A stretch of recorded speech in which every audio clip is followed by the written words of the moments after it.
Boa noite a todos. Meu nome é Ricardo Machado. Esse aqui é o curso técnico de Segurança do Trabalho, quarto período, do campus Natal Central do Instituto Federal de Educação, Ciência e Tecnologia do Rio Grande do Norte, tá?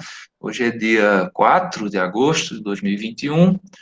Agora são 19 horas e a gente vai iniciar a nossa disciplina, né, nossa primeira aula síncrona, né, nossa aula ao vivo. E essa aula vai ficar gravada também lá no Google Sala de Aula, para que a gente possa assistir depois, ou quem precisar faltar, ou se cair a internet de alguém, a pessoa poder revisar aí, assistir essa aula, tá?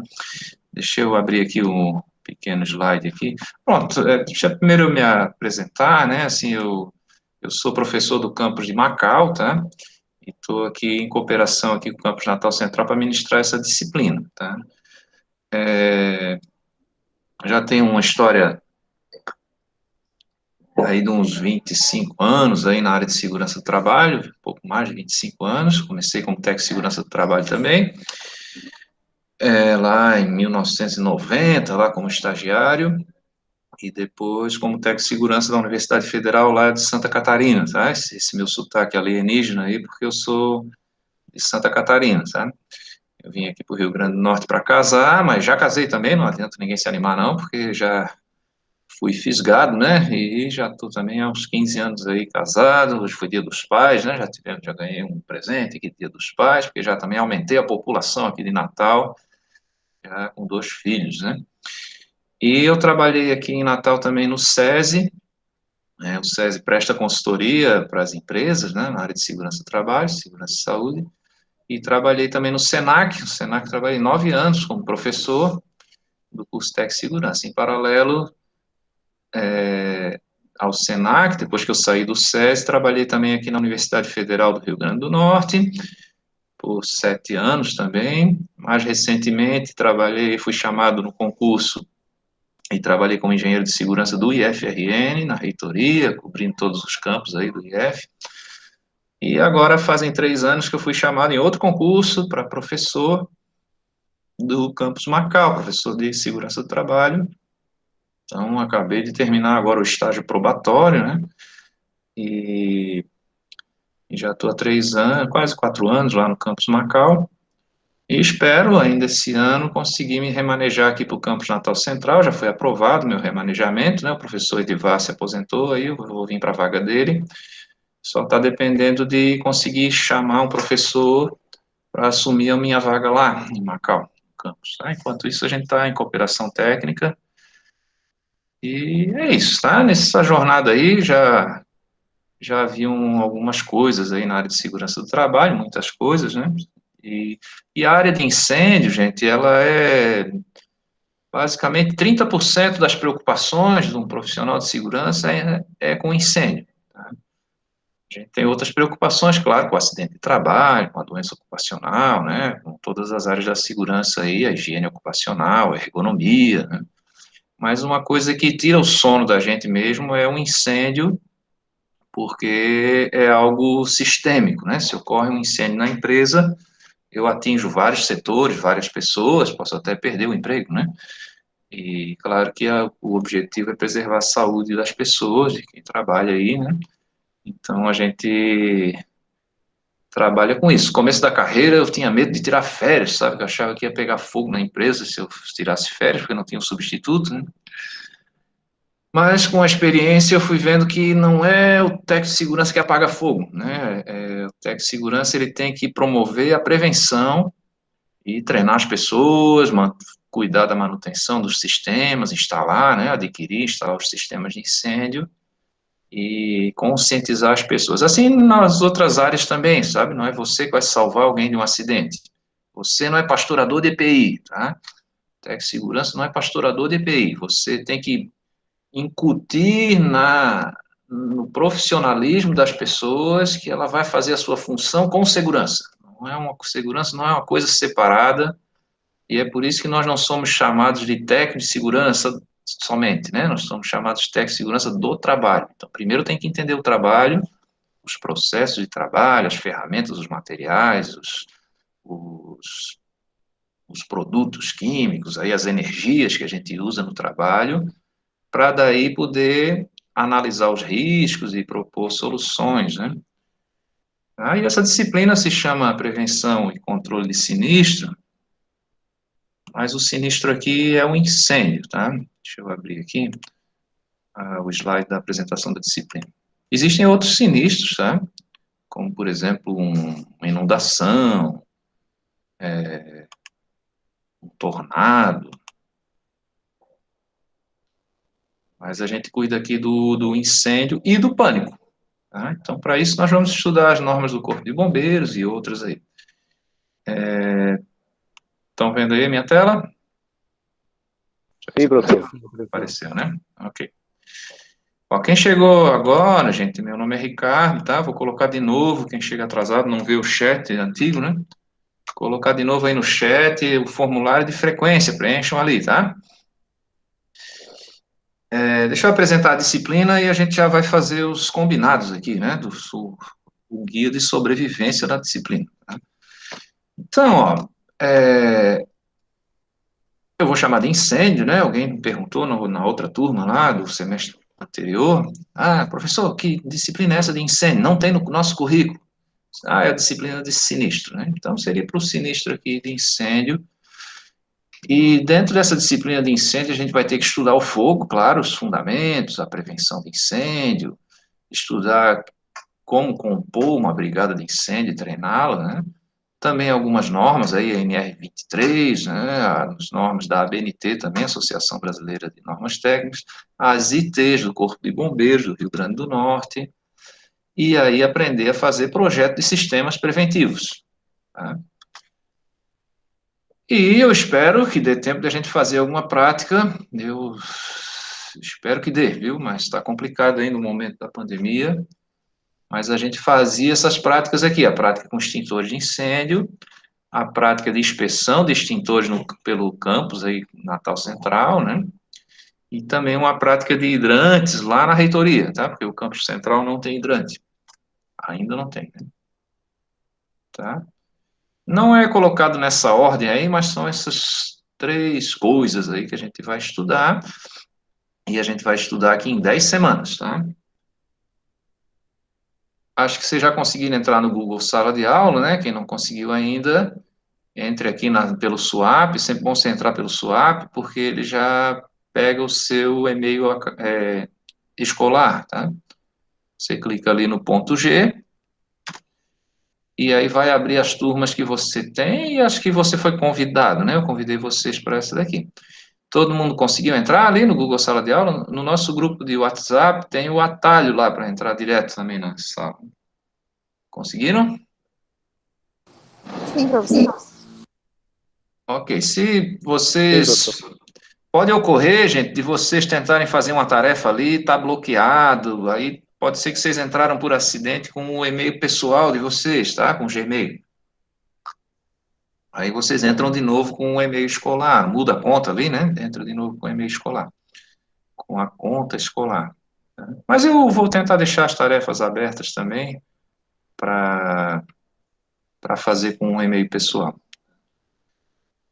Ok. Se lembre também, vocês vão sempre que for postada, hoje eu postei ali 3 atividades ali, sempre que for postada alguma coisa, vocês recebem um e-mail no e-mail escolar de vocês aí, né, no Gmail, né? Se você tiver no computador, você vai ali naqueles 9 azulejinhos aqui do lado da fotinho de vocês aqui e vai ter ali o Gmail escolar, né? Tá? O jeito da gente estar checando ali. Tá? Como é que vai ser a nossa nota aqui, tá? A gente tem 2 módulos, módulo 1, módulo 2, tá? É o etapa 1, etapa 2, e é o equivalente ao primeiro e o segundo bimestre, tá? Então, a gente vai ter ali, aqui até tá esquisito isso aqui, acho que não é assim, não. Ah, tá certo. Esse A, gente, é a média das atividades da semana, tá? Então, a gente tem 10 semanas, então o primeiro bimestre seria as 5 primeiras semanas, e o segundo bimestre, a média do segundo bimestre ali, da etapa 2, né? São as outras 5 semanas, tá? A cada semana, eu tiro a nota mais baixa, tá? Faço um N-1 ali, e faço a média do N-1, a média da semana, né? O A1 ali, então, seria as atividades da semana 1, se eu não me engano, são 3 atividades. Tá? Algumas dessas atividades eu chamo de teste, tá? Quando for um teste, você só tem uma tentativa para resolver, tá? Então, procure resolver as atividades primeiro. Se você errar, faça de novo, vai valer a maior nota, tá? Se você errar, tirar 0, tirar 1, tirar 2, tá com evolução muito ruinzinha, é bom você assistir a aula, né? Então, quase todas as nossas aulas ali tem uma videoaula, todas as atividades têm uma videoaula. Pode falar, Vivian. Pode falar. Formulário não mostra. Opa, não tem um nome? Peraí, deixa eu ver. Só um momento. Ah, tá. Deixa eu editar aqui só um pouquinho. É porque eu esqueci de botar para resposta curta. Pronto. Tenta agora lá, ver se dá certo. É que eu clonei a questão e esqueci de botar como texto de resposta curta. Veja aí se deu certo agora. Professor, tem aparecido isso aqui mesmo. É, a assombração aí. Mas acho que agora vai dar certo. Tente aí de novo. Vou botar o Quem já fundo. enviou pode enviar novamente, né, professor? Pode enviar de novo, que eu preciso do nome de vocês. Ele não está capturando o nome de vocês. Ok, entenderam aí essa coisa da avaliação? Tá, não vou fazer prova, tá? A gente vai fazer essas atividades. Nessa aula síncrona aqui, a gente vai revisar os conteúdos da semana, tá? E aí a gente vai ter uma aula gravada também para cada conteúdo desse. Por exemplo, hoje eu vou ensinar aqui a teoria do fogo, tá? Aquela coisa toda do triângulo do fogo, ponto de fulgor, tal. E aí tem também uma aula gravada sobre isso, tá? Aí normalmente vai ser lá, assista esse vídeo, a videoaula e resolva esse questionário, tá? Lá no Google Sala de Aula. Se vocês tiverem alguma dificuldade, precisar faltar uma aula dessa, quiserem assistir de tarde, pode assistir na outra turma, tá? Só que o horário da outra turma é quintas e sextas, tá? Às 14 horas. E assim deve ter algum colega aí também da tarde assistindo agora à noite. 2 pessoas ali me mandaram mensagem dizendo que começaram o estágio e não estão podendo ter esse tempo livre da tarde. Tudo bem, pode assistir de noite, você só marca ali se qual é a sua turma para eu registrar a frequência lá no outro diário, tá? E aí, claro, vocês vão fazer as atividades de vocês aqui na turma virtual de vocês e a turma da tarde faz lá na turma virtual deles, tá? Eu digo essas tarefas aí, né, as atividades. Deixa eu parar essa apresentação aqui. Então é isso, tá? Nossa jornada aí é bem difícil aqui no... Difícil não, é diferente, né? Vocês já fizeram outras disciplinas aqui no ensino remoto, né? Acho que vocês fizeram o curso todo no ensino remoto, né? Então é uma nova modalidade, não é exatamente um ensino à distância, porque a gente não tem a estrutura toda que o EAD tem, tá? O EAD, a gente tem aí no campus Zona Leste, né? Existe até professores que são tutores, né? Professores de tutoria, professores que são geradores de conteúdo, e você tem também o professor de tempo real, aqui, esse que aparece lá, se usa uma sala de videoconferência, você tem um momento presencial também, né? Tem uma estrutura de computadores que você vai lá no campus e um pouco diferente, tá? Desse ensino remoto nosso aqui, que a gente chama de ensino remoto emergencial. E outra coisa, nós professores aqui nunca tinham, alguns já tinham participado assim de seminários assim online, né? Mas a maioria, grande maioria, nunca tinha gravado um vídeo, nunca não tinha habilidade aqui com ferramentas, mas agora a gente já está esperto, aí já está bem habilidoso, né? E, e consegue fazer aí uns paranauês aí, consegue conversar também. É importante essa aula ao vivo, né, para a gente saber também se sentir parte de um grupo, né, a gente também poder conversar diretamente com o professor sem ser através de um chat de texto, né. Ok, aí a gente acaba também usando o WhatsApp ali para essas esses recados mais urgentes, né? Essa coisa que a gente quer que a turma toda saiba ao mesmo tempo, em vez de estar lançando um e-mail que uma pessoa lê, outra não lê, a gente acaba lendo aqui. Sim, o formulário diz que não tem permissão. Peraí, eu vou liberar lá, peraí. Também acho que é uma configuração, está restrito para o IF. Pronto. Tenta lá, agora vai dar. Porque você deve ter entrado com o e-mail pessoal aí pelo celular. Quem está no celular, normalmente ele pega o Gmail, né? Oi, sou eu. Eu não sabia se o e-mail era o pessoal ou o É, escolar. Aí eu botei o já. pessoal e deu errado. Mas obrigado, viu? Vê aí, agora eu consegui liberar ali. Eu tinha esquecido também. Eu sempre tiro aquele pitoquinho ali de exclusivo, IF. O sistema Google aqui tem essa preocupação, tá? Porque a segurança da informação, né? Tem gente que entra nesses grupos para dar calote, para arrumar namorado, para arrumar namorada, para, sei lá, para aliciar alguém para o narcotráfico. Então, a gente cuida aí de proteger o nosso aluno, por isso se usa o e-mail institucional. Tá? Pode falar, Carlos. Boa noite, professor. Boa noite. Professor, eu gostaria de saber como é o estilo de aula do senhor, assim, se o senhor prefere que tiremos dúvidas no decorrer da aula ou se só no final da aula, como é que o senhor trabalha? Não, pode falar normal. Eu estou vendo o chat aqui também, vocês podem me chamar no chat, ou levantar a mão, abrir o áudio, não tem problema, tá? Caso Ok, seja alguma coisa que eu vá falar na sequência, aí a gente segura um pouquinho que já vou falar disso, não tem problema não, tá? Não, ok. não atrapalhe É nada, é até bom porque vocês interagir, tá? Ok, Pode é falar. porque justamente o que acontece é porque tem alguns professores que eles preferiam que a gente falasse no final, já outros não tinham problema. Não, No tem caso, o problema. pessoal preferia que a pessoa interrompesse mesmo, o aluno interrompesse, Aham. para tirar alguma Não, dúvida ali. pode, Então, só perguntando para. pode interromper e também é importante vocês trazerem alguma experiência de vocês, se vocês já viram, vivenciaram alguma situação dessa que eu vou acabar falando aí, né, dentro do contexto aí da aula, né, e a gente vai se ajustando, tá, se ajustando aí no andamento.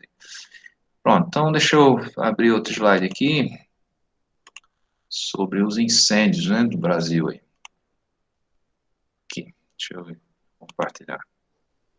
E aí já vamos começar com o conteúdo aqui, que o nosso tempo é pouco. Sim, a gente faz essa aula são 2 momentos, tá, de 45 minutos, tá? E a gente dá um intervalinho de 15 ali, o professor precisa do intervalo para dar uma respirada, para tomar um cafezinho, fazer um xixi, vocês também, ninguém aguenta tocar direto não, tá?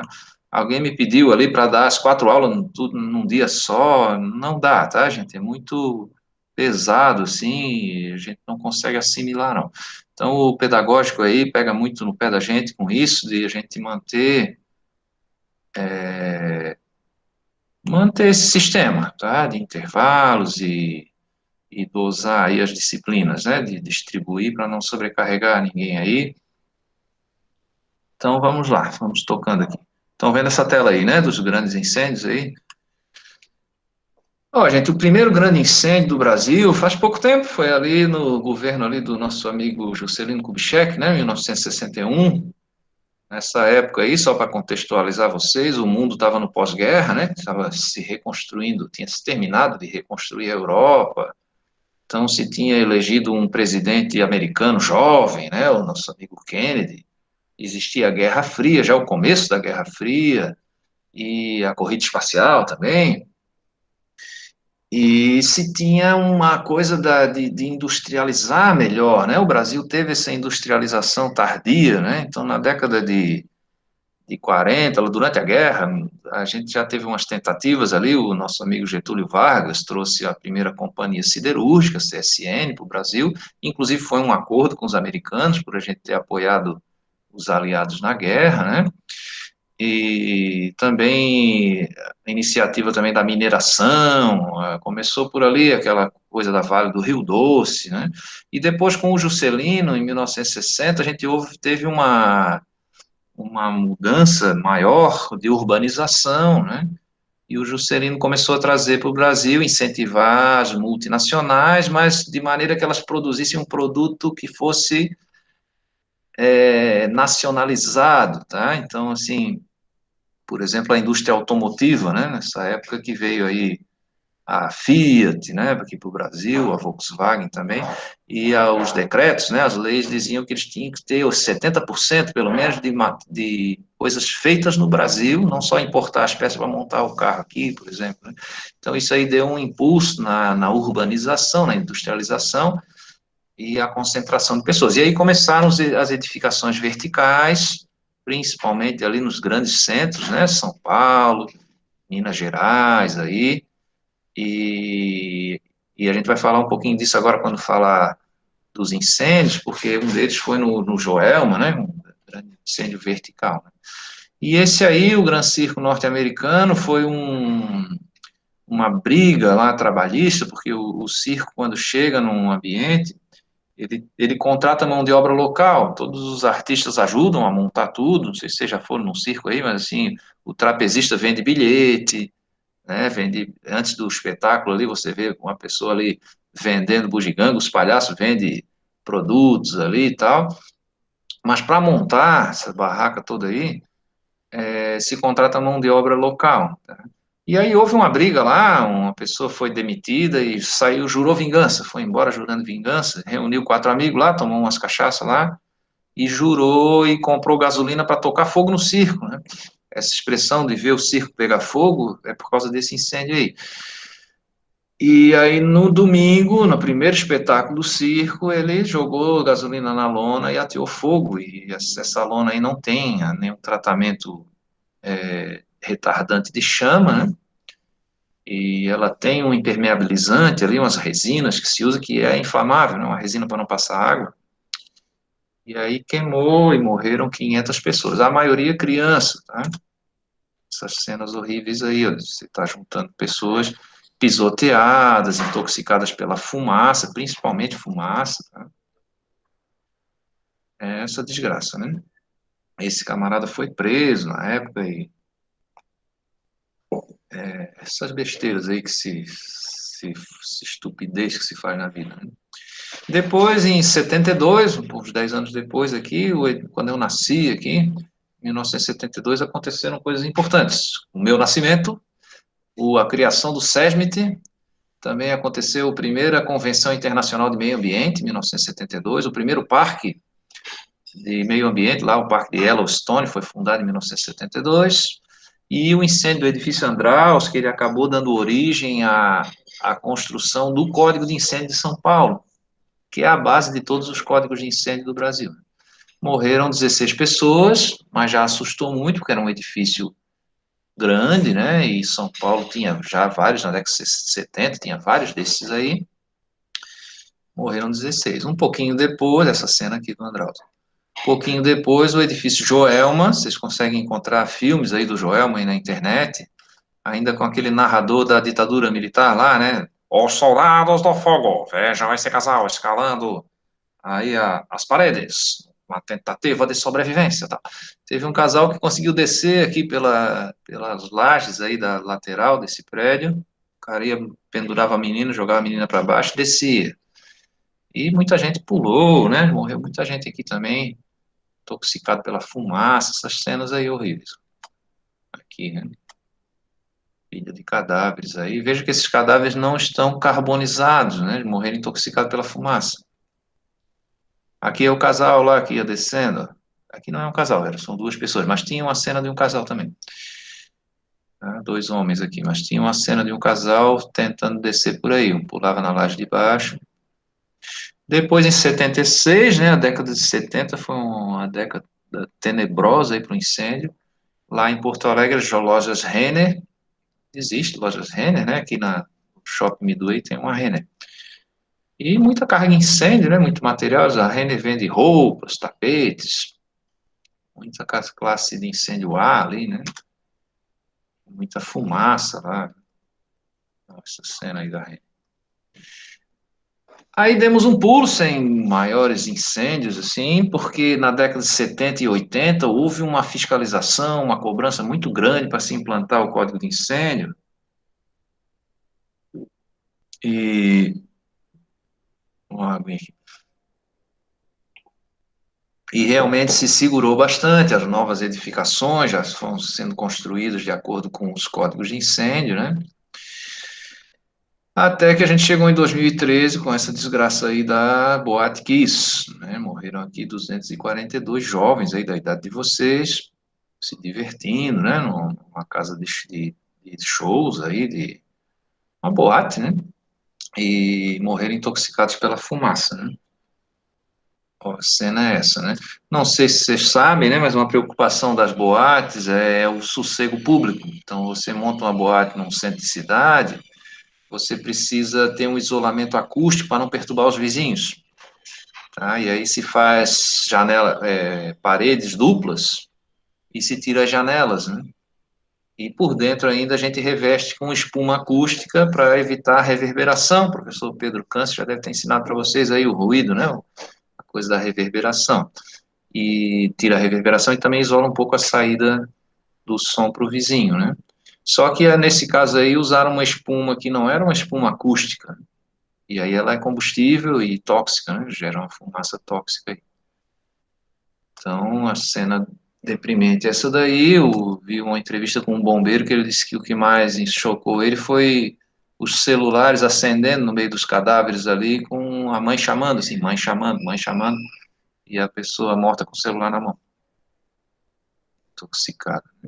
Depois, já aqui em 2018, esse prédio da Polícia Federal era um prédio desocupado, na verdade, era um prédio abandonado que foi ocupado por moradores de rua, né? E aí pegou fogo e o calor foi tão grande que tirou a integridade estrutural, que ele é um prédio com estrutura de aço, e aí ele implodiu. Tem um vídeo aí que depois vocês podem clicar lá no, depois vocês podem pesquisar aí o incêndio em São Paulo. 2019, agora antes da pandemia, lá o centro de treinamento do Flamengo, né? Então, aqui tem uma solução de alojamento que é usar containers, mas fizeram essa cobertura e colocaram os containers para os meninos de alojamento. Eu acho que era o pessoal do sub-15, né, o sub-18, não sei, as categorias de base aí, e morreram 10 meninos lá nesse incêndio. Tá? O laudo lá deu que foi uma sobrecarga elétrica num equipamento de ar-condicionado e iniciou, né, esse incêndio. Então, é um tema que nos interessa, né, porque é um problema de lucro cessante, tem uma perda material grande, e normalmente a gente tem perdas de vidas também, que aí é a capacidade de vida, capacidade de trabalho cessante, né, que tira o arrimo das famílias, né, além da questão sentimental toda, de se perder um ente querido, tem essa coisa da perda da grana, né, do sustento da família. Não se iluda, né, assim, a gente às vezes pensa que é rico, né, mas assim, para existir um rico tem que ter 1 milhão de pobres, sabe? Não é que tem que ter, mas existe 1 milhão de pobres. Então, a maioria das pessoas que se sente rica, é muito fácil você perguntar se ele é rico ou não. Diz assim, se você parar de trabalhar, você consegue viver de renda, você consegue viver com o que você já adquiriu? Ah, não, não dá, então você é pobre. Tá? Então, 99,5% das pessoas é assim. A gente depende da nossa força de trabalho, da nossa capacidade de trabalho para sobreviver, né? Então, quando você tem um acidente de trabalho, você está afetando muita gente, está afetando uma família, né? E também afeta a empresa, porque eu vou ter perda de produtividade, vou ter um dano à imagem da empresa, posso ter um lucro cessante, que é o caso do incêndio aqui, né? Perder todo um setor e parar a produção, lascar aí com a imagem da empresa, né? Isso não é bom, né? Deixa eu abrir outro slide, só um momento. Temos ainda 15 minutos aqui para esse primeiro momento. Vamos começar a ver o fogo agora, a teoria do fogo. Pronto, para aprender a prevenir incêndio e a apagar incêndio, a gente tem que aprender primeiro a conhecer o fogo, né? Entender como funciona o fenômeno aí da pirólise, né? Combustão, pirólise. Deixa eu abrir aí o slide para vocês. Ainda não estão vendo, só um momento. Professor, Oi, pode falar. Eu tem não uma abri dúvida ainda para o com o slide. senhor. Pode falar. Só em relação àquelas pessoas lá que ocuparam o prédio da Polícia Federal e que, no caso, houve incêndio lá no prédio e tal, elas, que encoxando lá, que elas ficaram desaparecidas. No caso, esse desaparecimento aí, no caso, essas pessoas desaparecidas, se deu em Sim. decorrência, no caso do incêndio, ter matado todas as pessoas e não terem conseguido encontrar, ou foram, no caso, denominadas como mortas? Porque lá embaixo tinha desaparecidos. Eu fiquei com essa curiosidade. Tem dois problemas. Um é porque muita gente não tem documentos, né, não tem comprovação lá, e o outro é você encontrar o cadáver, porque ali você implodiu um prédio em chamas, né? Então você não consegue. O mesmo drama lá daquele acidente lá da Samarco lá, né? Você não encontra o cadáver e não consegue atestar o óbito, né? É um problema para Sim, entendi. indenizar as famílias, sabe? Tem um problema para indenizar as famílias lá, você achar o cadáver. Além dessa questão também, essa questão do sentimental mesmo, né? De você enterrar o seu ente querido ali, esse ritual de passagem, né?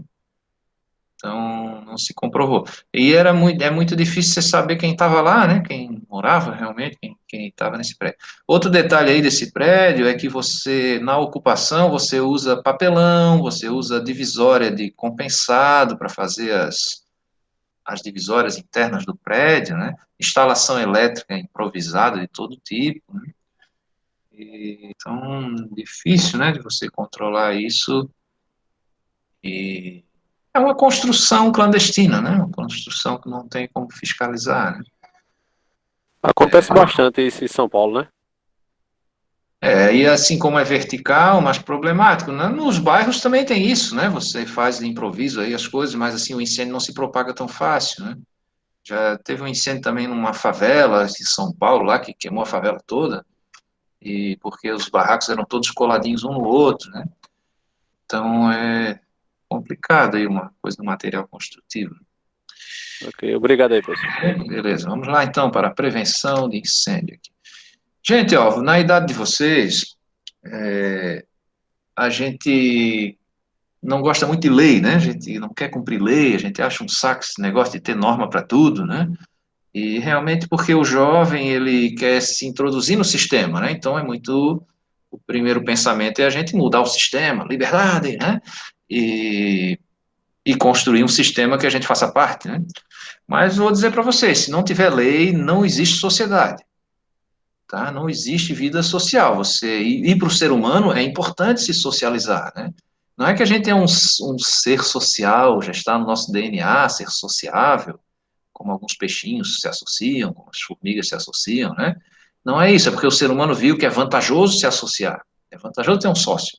Enquanto eu durmo, você fica acordado e cuida aqui. Se eu vou caçar, você cuida da caverna, você cuida para o fogo não se apagar, né? Se alguém tentar me matar, você me defende, porque você vê que é vantajoso viver em sociedade, né?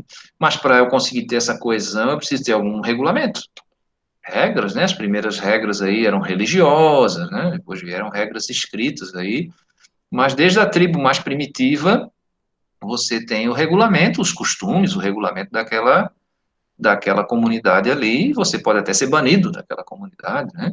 Ou sacrificado para algum deus aí, em nome do regulamento, né? Então a gente precisa de lei, tá? É claro que as leis também têm que evoluir, porque a sociedade evolui, outras leis têm que ser criadas aí, né? Outras extintas, mas é uma discussão permanente, porque a sociedade vai permanentemente mudando também, né? Na área de incêndio, ó, a gente tem normas da Associação Brasileira de Normas Técnicas que não são leis, né? Vocês sabem, o professor Edivar já deu aula para vocês, né? Acho que deu, né? Tiveram aula com o Edivar? Ou não deu tempo? Era no quarto ano, né? Que ele Não, foi dava aula. com o professor Rocco. Pronto, mas deve ter explicado aquela pirâmide da legislação, né? A hierarquia das leis e tal, Constituição Federal, depois vem as leis federais, os decretos que regulamentam as leis, as portarias, que estão nesse nível de decreto também. E assim, quando quem faz lei no Brasil, claro que é o poder legislativo, é possível o poder executivo também elaborar uma lei, um projeto de lei, mas ele vai ter que submeter ao legislativo, Normalmente ele submete a sua base lá no legislativo para tentar aprovar determinada lei e é discutido, né, no caso aí das leis federais, na Câmara dos Deputados Federais e no Senado, né? Então tem um rito lá, passa primeiro pelo Senado, depois vai para a Câmara, depois volta para o Senado e se aprova essa lei para sanção do presidente da República, que é o Poder Executivo, que vai sancionar, fazer vetos aí e tal, né? Quando uma norma da ABNT é citada numa lei, muitas são, ela vira lei, tá? E claro que a lei que funciona é aquela que tem algum tipo de fiscalização, tá? É bom citar normas da ABNT em leis, porque a norma evolui mais rápido do que a lei, tá? Porque a norma tem um estudo constante, um comitê técnico, cada norma da ABNT pertence a um comitê, no caso aí do incêndio é o CB24, Comitê Brasileiro 24, mas a gente tem vários comitês para brinquedos, para engenharia civil, outras coisas, ou comitês assim, tá? Que vão estar revisando essas normas, tá? E a gente tem as normas de incêndio da ABNT. A gente tem também a legislação trabalhista, muito criticada, né? Tem gente que diz que a nossa legislação trabalhista é fascista porque ela foi copiada da Itália do tempo do Mussolini, né? Realmente ela teve origem ali em 1943, né? O Getúlio Vargas juntou todas as leis num compêndio e chamou de CLT, Consolidação das Leis do Trabalho, né? E, claro que ao longo dos anos ela foi sendo incrementada, alguns direitos foram sendo incrementados, por exemplo, aí a licença maternidade, a licença paternidade, a hora extra, né? E também, né, a gente tem lá um capítulo na Consolidação das Leis do Trabalho, que trata, é o título 5, né, que trata de segurança e saúde do trabalho. E o que regulamentou esse capítulo, na verdade, não esse capítulo da lei, né, não foi um decreto, né, normalmente é um decreto, mas nesse caso foi uma portaria, né, a portaria 3214, que foi emitida aqui em 1978. As NRs, né, portaria 3214 estabeleceu as normas regulamentadoras, na época eram 28, tá? Inclusive a norma 28 era a norma das multas, e já estabelecia uma multa para cada item das outras normas. E a gente chama de Antigo Testamento, né? Então a 23 faz parte do Antigo Testamento. E o Novo Testamento, né, foi a partir ali de 1994, a NR 29, até a mais recente, agora a 37, né? De qualquer forma, essa 23, ela teve grandes alterações ao longo dos anos também, e mesmo ela sendo velha, ela teve muitas alterações. Basicamente, a gente vai estudar ela aqui, mas ela foi enxugada, tá? Na NR23 tinha lá qual é a altura do extintor, quantos metros quadrados um extintor cobre, tudo isso, mas agora não é mais assim. Nós vamos estudar ela, vocês vão ver que ela vai se reportar às normas da ABNT. E claro, a NR ainda é útil porque você tem os itens da fiscalização, né? Vocês têm um professor aí, professor Carlos Pereira, que é auditor fiscal do trabalho. E a NR, né, na verdade, ele é um checklist para multa, tá? Para eu ter uma fiscalização, uma imposição, que aquela lei seja imposta nos ambientes de trabalho, justamente para evitar o acidente, a doença do trabalho, né?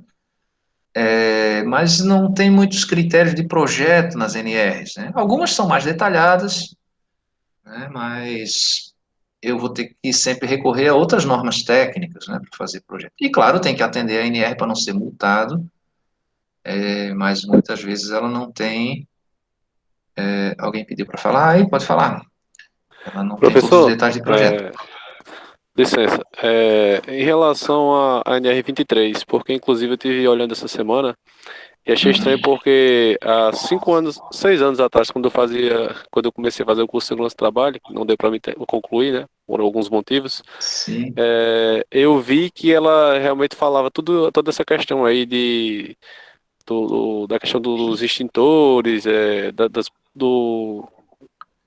questão dos metros, né, dos centímetros que tem ficado em determinados sim, locais. sim, sim.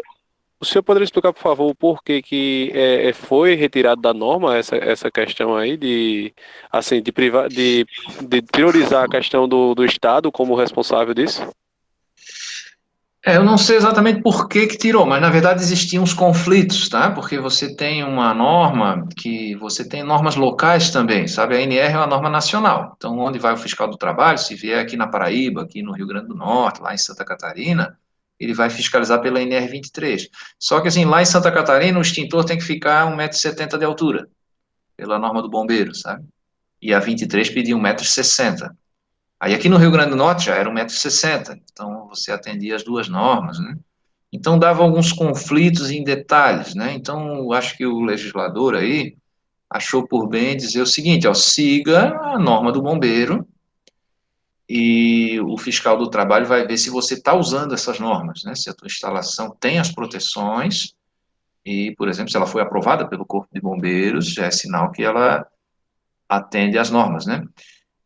Tá? E aí tem uns itens ainda de multa, se você for ver ali, ela ficou bem menor, né? Uma página só agora do livrinho aí, do livro sagrado aí da segurança do trabalho, mas ela ainda dá um gancho de eu fiscalizar. A fiscalização, gente, a gente também tem um negócio aí, um ranço, né, de achar que o fiscal é o inimigo da empresa, o fiscal é inimigo do técnico de segurança, tem técnico que tem medo de fiscal, né? Mas olha, às vezes que eu fui fiscalizado, eu achei muito bom, viu? Nunca contei isso pro patrão, né?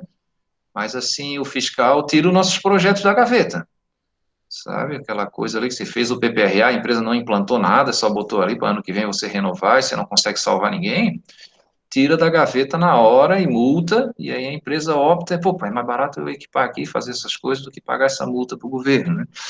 Outra coisa é que o Ministério do Trabalho, que foi ressuscitado agora, né, ele é primo do Ministério da Previdência, né? E ainda está meio morto também, faz parte aí do Ministério da Economia, né? É uma secretaria da Previdência. Mas, assim, a Previdência quer que você não use a Previdência, né? Então, assim, para ela, claro que não é bom ter acidente de trabalho, porque existe um seguro de acidente de trabalho. Então, o Ministério do Trabalho, a fiscalização trabalhista, que essa nunca deixou de existir, né? Mas ela ajuda a estar diminuindo as perdas lá com o seguro de acidente de trabalho, né? Com o amparo pelo INSS, né?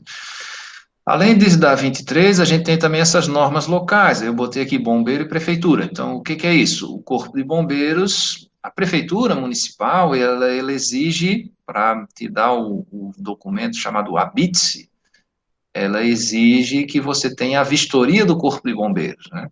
E para você chamar o bombeiro para vistoriar a tua empresa, o teu prédio aí, você tem que primeiro aprovar um projeto de incêndio, e aí instalar os equipamentos de incêndio, e aí você chama o bombeiro para ele comparar se o real está de acordo com o projeto, e ele te emite um certificado de vistoria, que a gente acaba também chamando de habite, né? Pode habitar, né?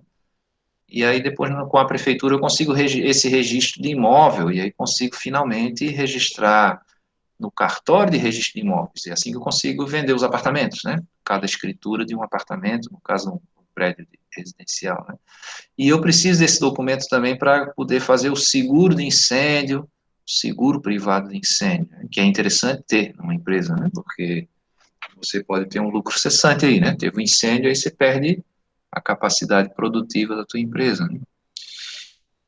Então, a gente vai estudar também essas normas do bombeiro, vocês vão ver que elas são baseadas na ABNT. Aliás, quem faz as normas da ABNT são os bombeiros, tá? O Comitê 24 é composto basicamente pelo Corpo de Bombeiros de São Paulo, lá na ABNT, Associação Brasileira de Normas Técnicas. E claro, né, botei aí o fiscal, né, a boa lei é aquela que tem a fiscalização, tá? Senão, a gente chama de letra morta. Se não tiver fiscalização, é letra morta. Não adianta você querer dizer que você é o técnico de segurança e as coisas vão acontecer porque a lei pede, né? Você tem que convencer o seu patrão que aquilo ali dá lucro, ou esperar um fiscal chegar e obrigar o patrão a implantar aquilo.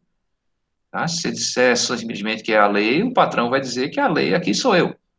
Tá? Então, o técnico de segurança, ele é também um promotor de saúde, né? Você tem que saber vender o seu peixe, você tem que saber vender os seus projetos, né?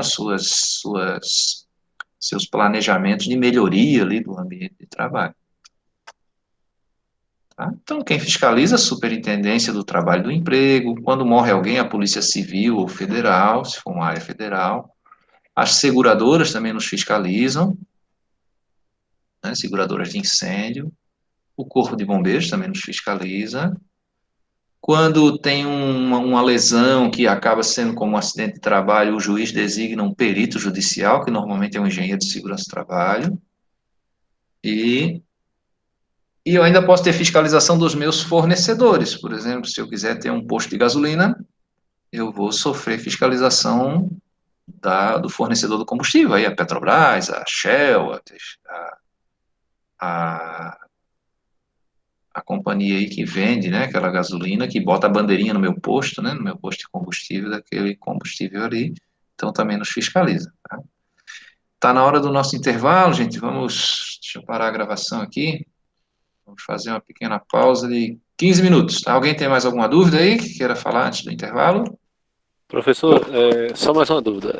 Em relação às aulas aí, que não sei se alguém já falou com o senhor, para colocar todas as aulas aí na quarta-feira. O que o senhor acha?